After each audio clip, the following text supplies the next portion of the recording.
Good morning, everyone. Last week I promised to come back and show you some of the updates from Logic Studio, some of the features, the cards that were still pending. And so today I have a quick update on some of those features, a few examples, and some ideas on where this might go next. So let's dive in.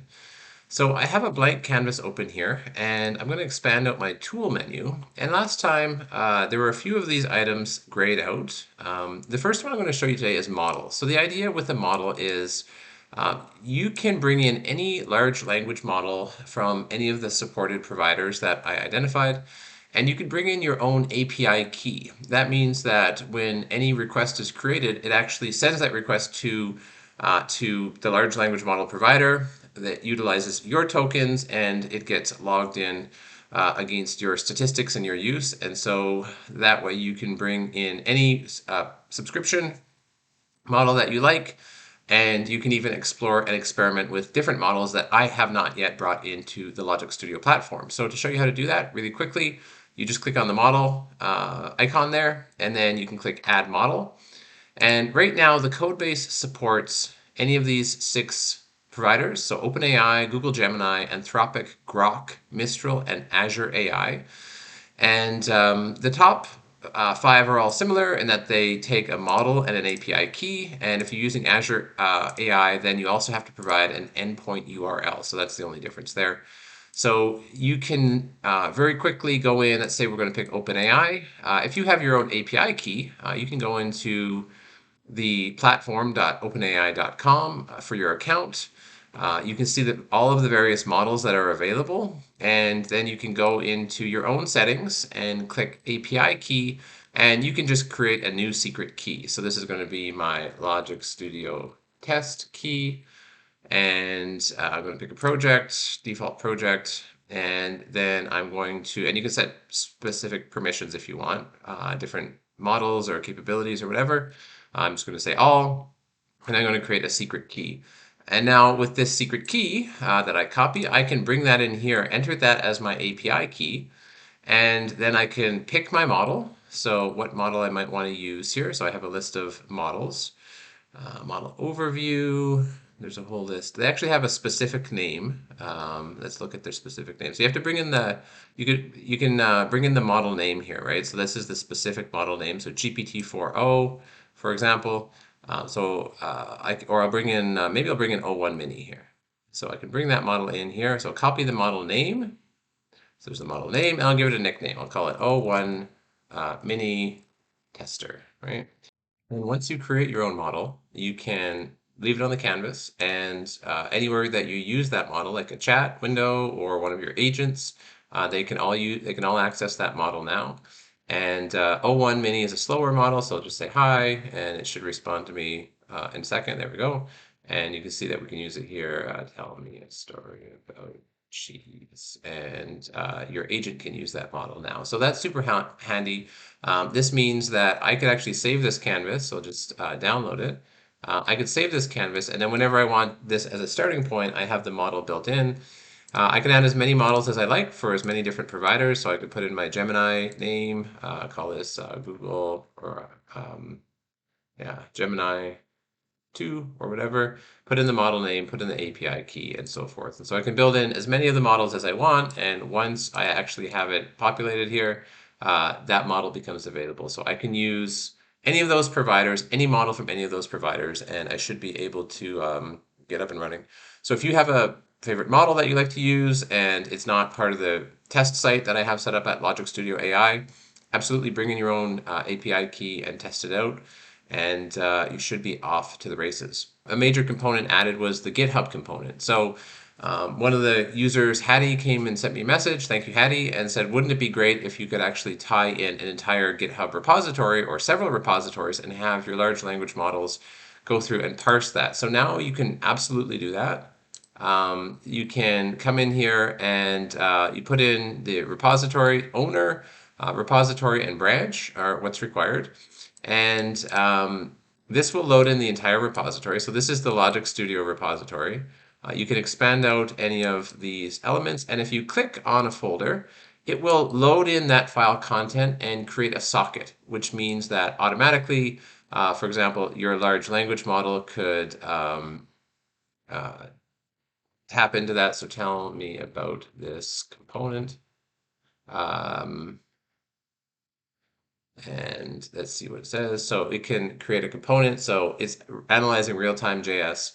What's cool about it is that if you save this canvas and come back later and the content has changed, you can just hit refresh the selected. It will reload the file contents, and then your large language model will be tied into whatever's new. So this is super handy. You could actually set up for example, cybersecurity monitoring looking for vulnerabilities.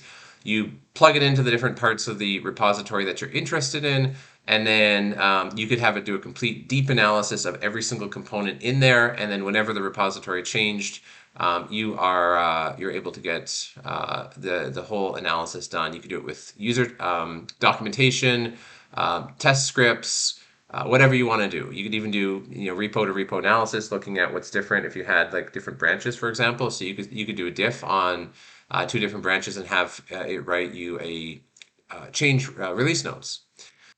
The other thing that's noteworthy about the GitHub card is you can actually put in your own token. So that means that if you have your own private repositories, you can absolutely bring them into this space, which is also super handy. And so you just create in GitHub, you just go into GitHub and you go into your developer settings. So you go to settings, developer settings, and you can create a new token. So I'm just going to create a classic token. I'm going to log in here. And then you can go and you can create this. So that means that you'll have a token called my test token.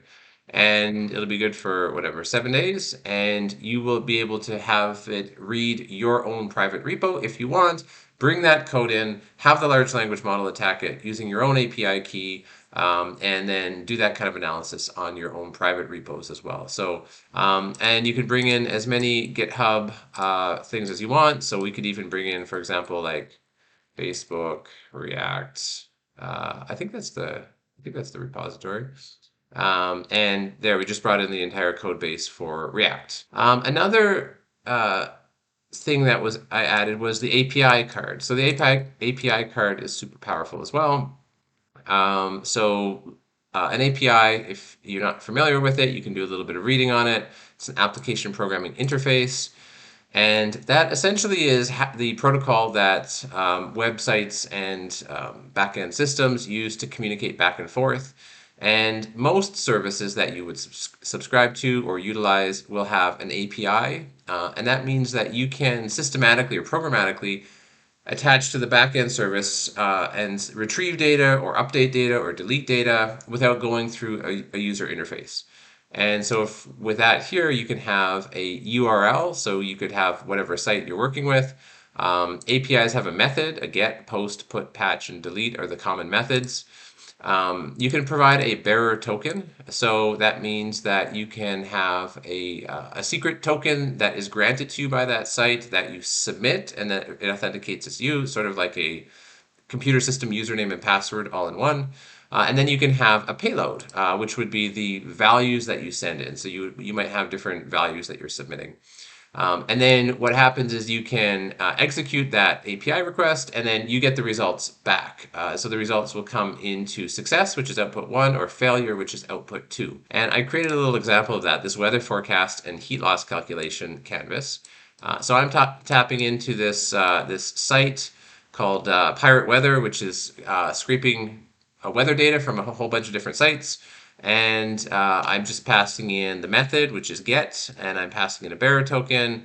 I'm just using this to test, but I can execute this request, and I get a success automatically. And I have, for where I am right now, which is in Edmonton, I've got all of the information, and then I have a complete weather forecast breakdown here. So I can look at this weather forecast. And I have a multi-day forecast, and I created 2 different agents from that point. I created a energy usage forecast, so it'll actually analyze the weather, and it will look at kind of a typical older house and give you a heat loss calculation. So that's really a cool way to look at how to analyze information you're getting in real time and make it useful. So this one is actually figuring out how many kilowatts of energy or how many units of gas my house is likely to consume in the next 24 hours based on the weather forecast. The other one is, I'll just pull up the other one here. The other one is that I have a weather assistant. So it's able to look at the current weather conditions, wind speed, and then the forecast. And then what I think I had it do is make recommendations, right? So it could say, hey, dress warmly in layers. Here's some outdoor activities that you can consider. Here are some travel advisories. Here's some smart home management, some health and safety, sun, allergy, health conditions, and then some contextual advice. What should I wear today? So today is cold day, dress warmly in layers. I think that's good advice. And then given the cold weather, minimize outdoor time. So it's taking what is a response from one of these systems, is parsing it into human language, and then it's giving that presented outward. So you could definitely consume that in any way that you like. So that's a little example of how that would work. So I'll close this canvas. So you can try it, you can connect to APIs, and the cool thing about it is you can not only retrieve data, but if you have a pre-existing service that has an API, you can actually now take the output from your large language model and send it to that service, and that service can take care of all of the secure data logging, like writing it to a database or creating a log. So you could imagine every time your agent executes, it just sends it off to an API, and it stores that data. So that would actually build up a memory bank for your agent. And the last one I wanted to show you today is the Transcribe. So Transcribe is pretty cool. I'm using the service Deepgram in the background. So this is a subscription service. It's really easy to tie into. You can do that with Python, Node, whatever. And so I'm tying into it on the back end with an API key for this. And I can simply bring in an audio file. So I'll go into my video and I'll go into last week's audio and I'll bring in the intro and outro that I recorded. So it's uploaded it, it's transcribing that. And so we know it's 5 minutes and 24 seconds. There is only one speaker. If there's multiple speakers, it will do speaker identification, and then you can name the speakers. In this case, I know it was, oops, not that, Janik. So now if you had multiple different speakers, it will parse out everybody's own individual text, the start time, the end time. And then if I drop a view onto here, I can plug that in and I have the entire transcript of what I said.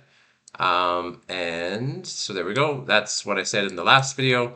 And now I could actually say, oh, hey, build me another agent, for example, that is going to create me. Here, let's get rid of the view. I could just take in my transcript here and say, write me a press release for this app launch. Okay, so I can do that, and then it'll write a press release.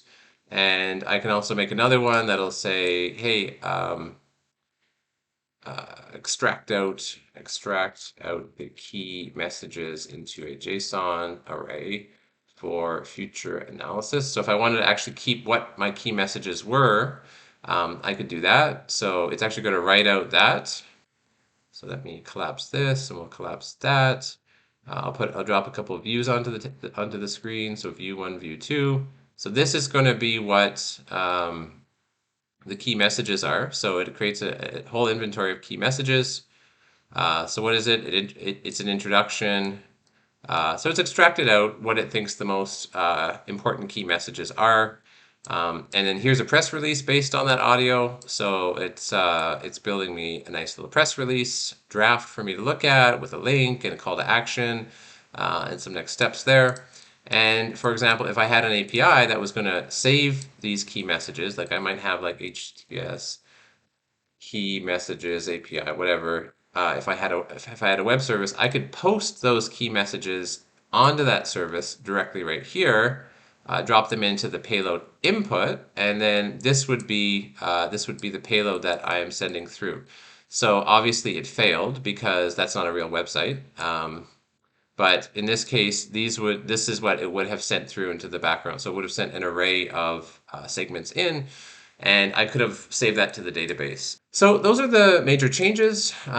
Keep sending in any ideas you have to make this better. Keep sharing what you're building with it and any challenges that you have. And I'll be back next week with more features. I'm going to have the webhook fully introduced at that point.